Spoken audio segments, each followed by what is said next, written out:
A new class action lawsuit against the state of Arizona, alleging the state knowingly made payments to fraudulent sober living providers for years, forgetting about the victims at the middle of the sober living crisis. They weren't patients, they were dollar signs. And we've heard stories exactly using those words, that none of these people, there was no sober living about any of this. And these are not sober living homes, they're fraudulent flop homes. The faces of this class action lawsuit each have their own story.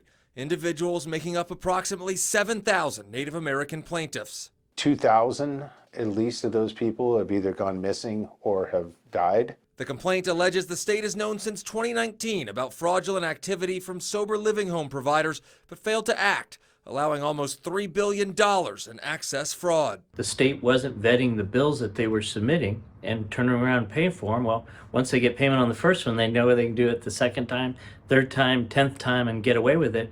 And so we're not talking about one provider, we're talking then hundreds and hundreds start doing the same thing. The complaint alleges the state knowingly let people continue to be hurt and paid providers, often reimbursed by the federal government. Attorneys say the state eventually shut down certain providers, but that left many vulnerable people on the streets, susceptible to being targeted again. They will recruit natives, and then the natives will get shipped to California, Utah, Texas, and we get phone calls of that all the time.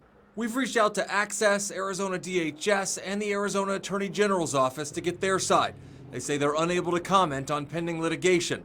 But some, like Reva Stewart, say this is a crisis that is far from over. I see it on a daily basis. I hear it on a daily basis. I have families reaching out to me looking for loved ones on a daily basis. That's the total misconception of everything.